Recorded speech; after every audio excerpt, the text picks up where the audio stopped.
आज सभागृहामध्ये शेतकऱ्याचा अवमान करणारा भारतीय जनता पक्षाचा नेता आणि माजी मंत्री बबनराव लोणीकर यांनी ज्या शब्दाचा वापर करून म्हणजे शेतकऱ्यांना मोदी हे शेतकऱ्यांचे बाप आहेत अशा प्रकारचा उल्लेख करून आणि शेतकऱ्यांना तुमच्या अंगावरचे कपडे या आम्ही दिले, तुमच्या पायातले जोडे चपला आम्ही दिले, तुमच्या आई बहिणीला आम्ही पैसे दिले, अशा प्रकारचा शेतकऱ्यांना पूर्णतः शेतकऱ्यांचा अवमान करणं, अपमान करणारा आणि जसे काही शेतकरी यांच्या बापांच्या भरोशावर जगतात अशा पद्धतीचं निंदाजनक वक्तव्य त्यांनी केलं आणि तोच विषय मांडून आम्ही या सभागृहामध्ये सरकारने माफी मागितली पाहिजे, कारण सत्ताधारी पक्षाचा आमदार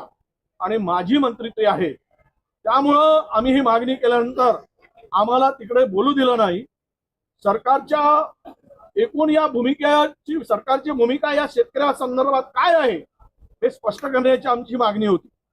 तुम्ही केलेल्या वक्तव्याला समर्थन देताय की तुम्ही त्या आमदाराला आणि मुख्यमंत्र्यांनी माफी जर मागितली असती या राज्याच्या मुख्यमंत्र्यांनी की शेतकऱ्यांचा बळीराजाचा जर हे सरकार असेल, थोडा तरी यांना कणव असेल तर माफी मागितली असती आणि तीच मागणी नानाभाऊ पटोलेंनी केली आणि विरोधकांनी केली, परंतु त्यांना अजिबात बोलू द्यायचं नाही। विरोधकांना ही जी काही सरकारची भूमिका आहे ही काही आणि अध्यक्षांच्याकडे मागणी करून जर त्याला आम्हाला बोलण्याची संधी मिळत नसेल तर आम्ही शेतकऱ्यांचा अवमान करणाऱ्या सरकारच्या विरुद्ध आम्हाला भूमिका घ्यावी लागली आणि शेतकऱ्यांसाठी आम्ही काय सस्पेंड केलं, काय जैलात टाकलं, काय कुठली सजा दिली तरी शेतकऱ्यांसाठी आम्ही लढू, आम्ही लढणार आहोत। शेतकऱ्यांच्या पाठीमागं सत्ताधारी जरी नालायकपणा करत असतील तरी विरोधक म्हणून त्यांच्या पाठीमागं खंबीरपणे उभं राहण्याचा निर्धार,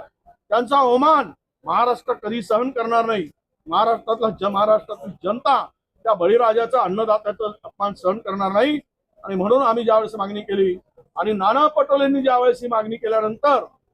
त्यांना 1 दिवसासाठी निलंबित केलं गेलं। म्हणून आज आम्ही सर्व विरोधकांनी जोपर्यंत हे सरकार माफी मागत नाही म्हणून आज आम्ही कामकाजावर बहिष्कार टाकून जिथे बोलण्याची संधी नाही, जिथे बाजू विरोधकांना मांडण्याची जर त्यांना संधी दिली जात नाही आणि शेतकऱ्यांचा अवमान करणाऱ्याला सरकार पाठीशी घालत असेल तर या विधानसभेमध्ये आज आम्ही बसण्याची आमची मानसिकता नव्हती, म्हणून आम्ही विरोध करून बहिष्कार टाकून बाहेर पडलो आहोत।